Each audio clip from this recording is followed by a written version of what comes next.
Good morning. I am the Moon Mama. I am Monique as well. How are you all doing today? Today is Friday, and Friday is the day governed by Venus. What a great day. We have some really good energy days.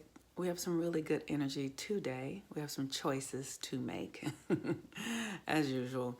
So Venus governs restoration. It governs Taurus and Libra. So if you think about that, that's food and art and sensuality, our senses, taste, smell, touch, hear, feel.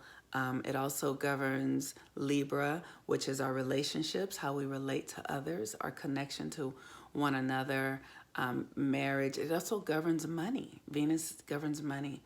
And Venus is currently in Aries, which is a oppositional energy because Aries is in the first house, and Venus and Taurus is in Libra is in the seventh house, and those are in opposition to one another. And so Venus is in its opposite sign.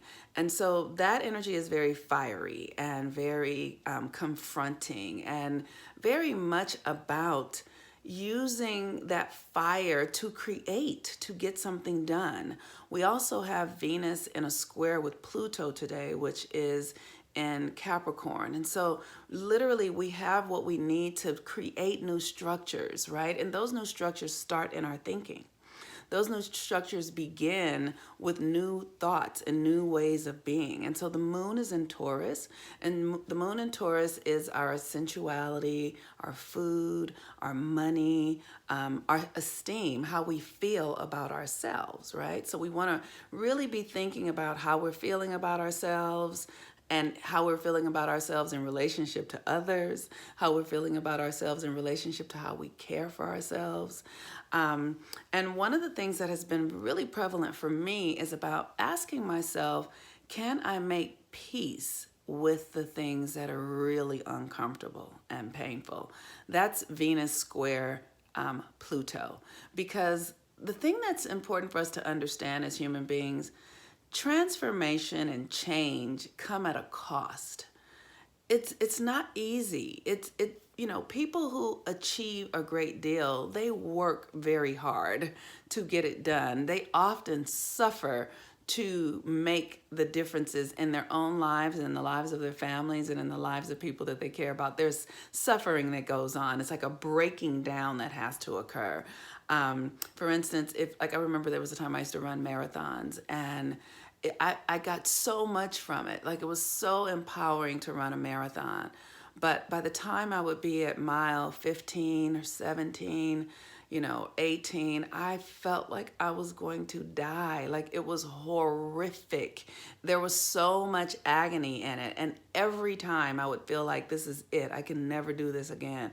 This is horrible. I'm never going to come back to this. Why am I doing this? Like, it was murderous, right? But then at the end of it, I would get it. It's like I needed to like run myself to the edges of myself. I needed to break my psyche down and challenge myself to the very core so that I could then become something new.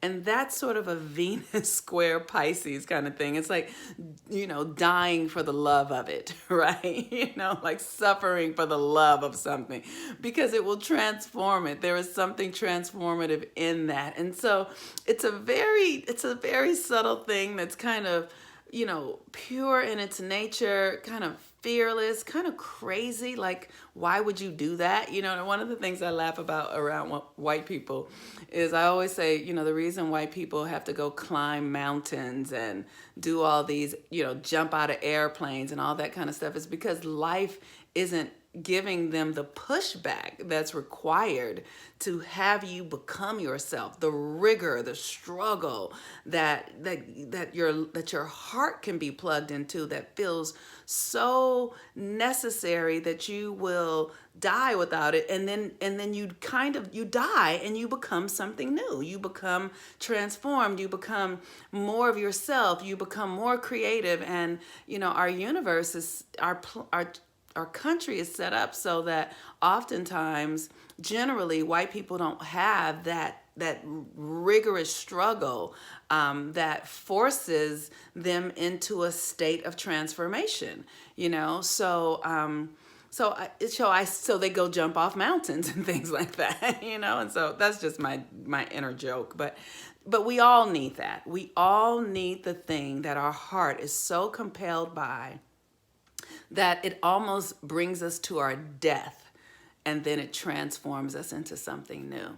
So that's the energy today, and that's beautiful. It could be rigorous, but if you allow yourself, you know, some sort of will to like know why am I doing this, like why am I suffering this way, like, oh, it feels good because I'm gonna have this on the, you know, when I'm running the marathon, it's like, why am I running a motherfucking marathon?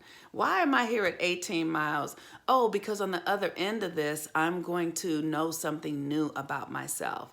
I'm going to discover a gift from this experience. It's going to make me better in some way. It's going to give me some wisdom that I need. And then that makes it worth it.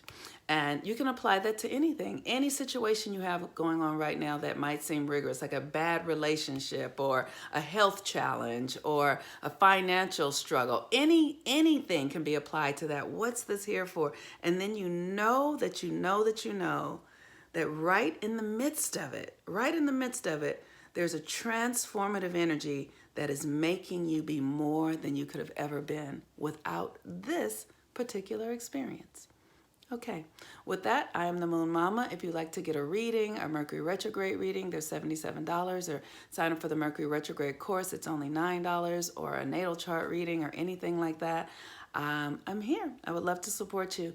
As a matter of fact, my day tomorrow is pretty open, so if you want, we can book readings all day long. Peace and blessings. I'm the Moon Mama. Bye-bye.